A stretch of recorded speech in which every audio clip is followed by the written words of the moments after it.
pertumbuhan ekonomi kita belum berhasil dalam menyelesaikan pengangguran, tapi juga ketimpangan yang ada ini menjadi PR yang sesungguhnya.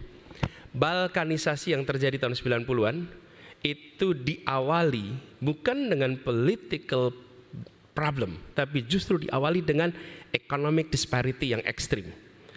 Kawasan, kalau lihat pendapatan per kapita waktu itu, Slovenia itu 175% dari rata-rata per kapita, sementara Kosovo itu hanya 50% dari rata-rata per kapita. Begitu juga dengan unemployment. Employment opportunity di Kosovo berbeda dengan di Slovenia, berbeda dengan di Montenegro, berbeda dengan di Makedonia. Disparitas yang terjadi di sana itu jarang didiskusikan. Yang dibicarakan adalah perbedaan etniknya, perbedaan sukunya, bahasanya. Tapi kenyataan bahwa disparitas itu terjadi di Balkan selama beberapa dekade overlook. Sekarang pertanyaan bagi kita, mau kita membiarkan disparitas ekonomi ini terus-menerus sehingga nanti satu saat akan ditumpangi dengan isu non-ekonomi, dan itu yang menarik perhatian. Karena itu menurut kami membereskan soal ketimpangan adalah persoalan urgen yang harus diselesaikan hari ini. Itulah sebabnya gagasan kita satu kemakmuran. Karena satu kemakmuran ini nyata sekali. Nah, lalu kita lihat apa yang sudah terjadi beberapa waktu terakhir ini. Kita alhamdulillah berhasil meningkatkan angka rata-rata pertumbuhan di atas 6%. Tapi ini tidak kemudian muncul menjadi lapangan pekerjaan yang setara. Kita menyaksikan di sini sebagai ilustrasi misalnya Maluku Utara itu PDB regionalnya 22,9%. Tapi penurunan tingkat pengangguran terbukanya hanya di bawah 1%. Itu baru Maluku Utara. Kemudian masyarakat di banyak tempat menjadi penonton, tidak menikmati besarnya pertumbuhan ekonomi yang ada di kawasan itu. Dan kalau kita lihat lebih jauh,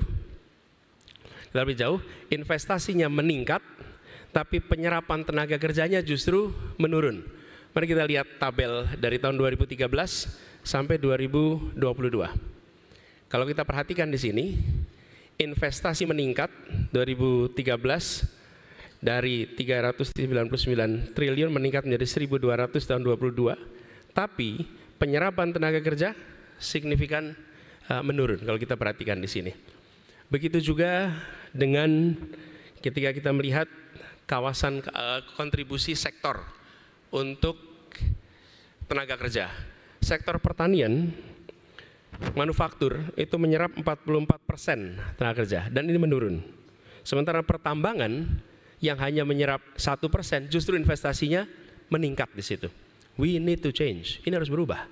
Justru kita harus mendorong sektor-sektor yang menyerap tenaga kerja untuk mengalami peningkatan. Lalu problem lain adalah kita menyaksikan bahwa peningkatan infrastruktur itu tidak disertai dengan peningkatan kualitas layanan. 2014 anggaran infrastruktur kita 178 triliun, 2022 menjadi 366 triliun, meningkat 2 kali lipat. Sementara di sisi lain, incremental capital output ratio kita yang harusnya menurun justru malah angkanya meningkat. Dari 4,2 menjadi 7,3, artinya tingkat efisiensi kita turun. Lalu indeks performa logistik kita mengalami stagnansi.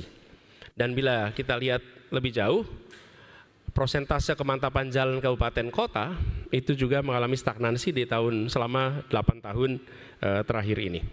Ini semua gambaran yang terlihat secara fisik. Bagaimana di balik itu? Di balik itu kualitas manusia. Kualitas manusia antara Jakarta dengan daerah lain itu gapnya tinggi sekali. Bapak perhatikan di sini, Jakarta itu SD SMP 26%. Angkatan kerja yang berpendidikannya SD SMP, artinya 75% itu SMA dan perguruan tinggi ke atas. Di tempat lain sebaliknya. Misalnya di Jawa Tengah, SD SMP 65%. Di Jambi 50-an%, Kalimantan 60-an%. Maluku Utara separuh-separuh. Kualitas tenaga kerja kita, kesiapan tenaga kerja itu gapnya besar.